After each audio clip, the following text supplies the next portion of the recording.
So for the first series of our videos, we'll talk about Part 2C.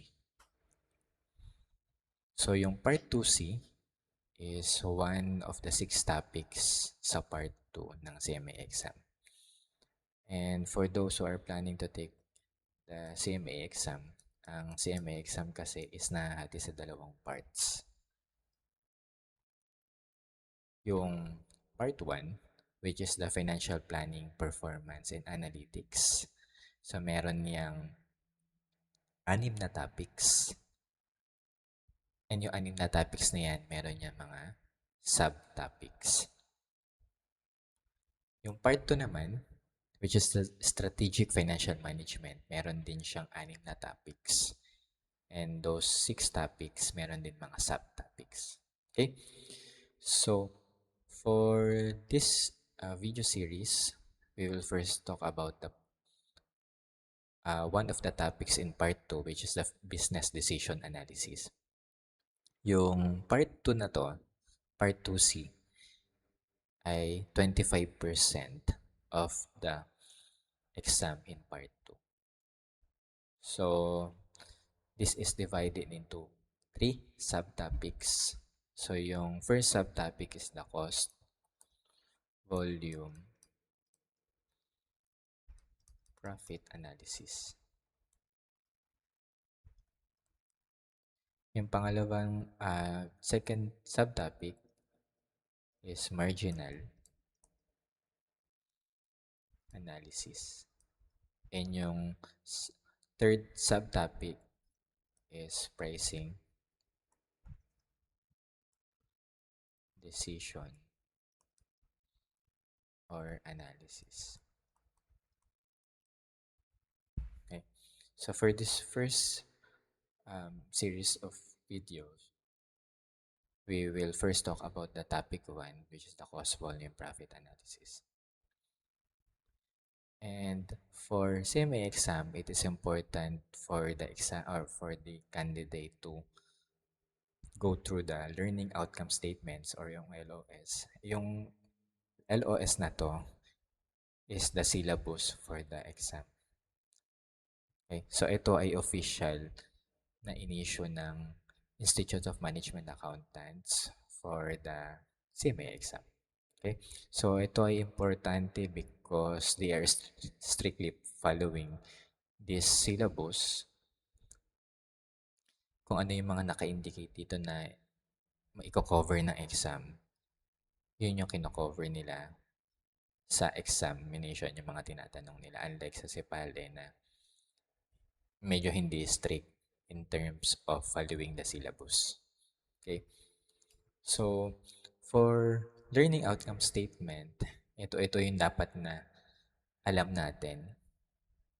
Pero at this point in time, it is okay to, alam mo, hindi pa natin kayang i-explain or naiintindihan. But, mas importante at this point na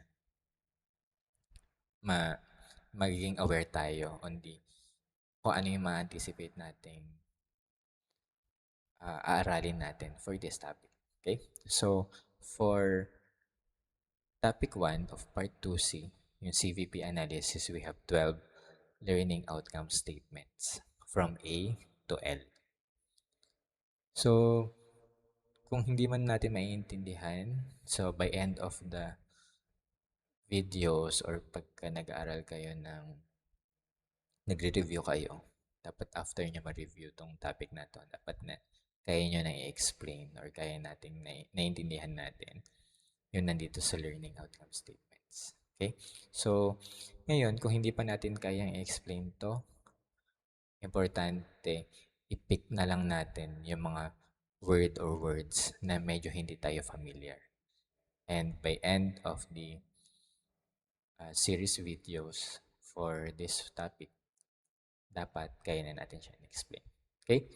So, sa letter A, yung first learning outcome statement, demonstrate an understanding of how CVP analysis or break-even analysis is used to examine the behavior of total revenues, total costs, and operating income as changes occur in output levels, selling prices, variable cost per unit, or fixed cost. Okay? So dito, nabanggit niya sa letter A, yung break-even analysis at CVP analysis. Letter B, calculate operating income at different operating levels. Letter C, differentiate between costs that are fixed and costs that are variable. Okay? So may nabanggit niya, fixed at variable. Letter D, explain why the classification of fixed and variable costs is affected by time frame being considered.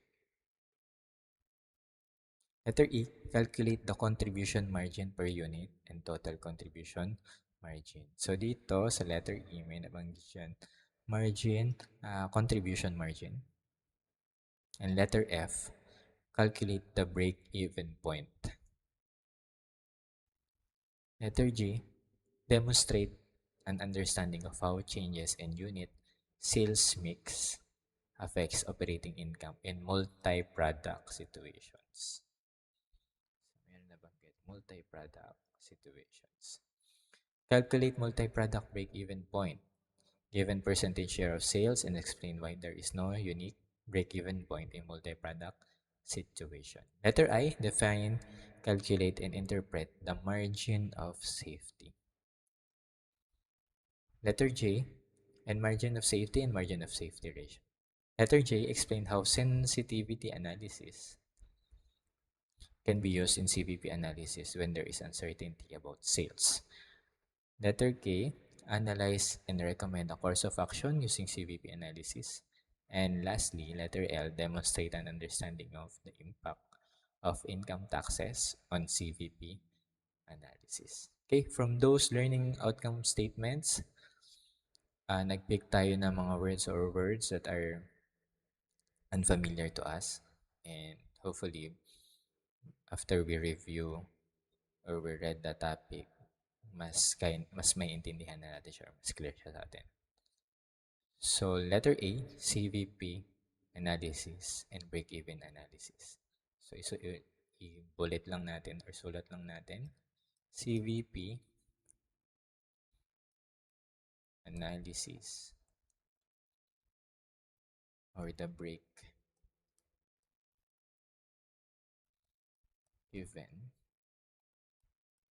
analysis.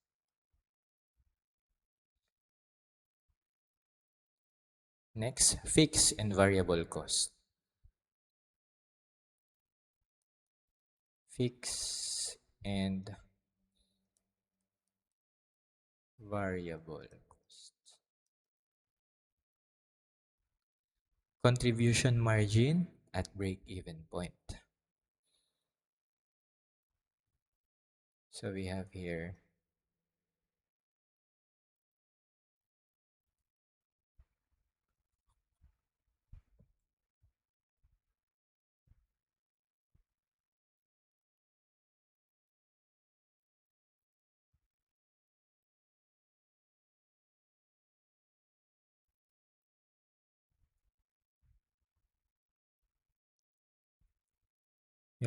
contribution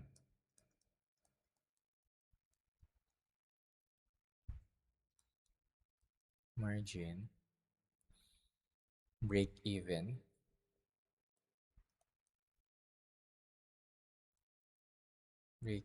point, sales mix,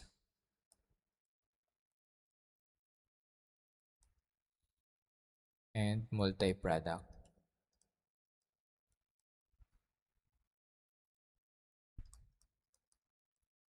situations.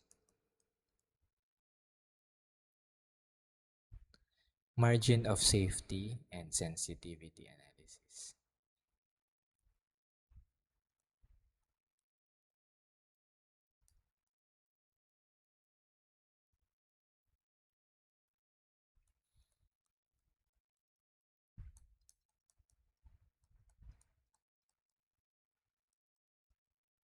Okay, so these are the words na dapat clear sa atin after we discuss about the topic.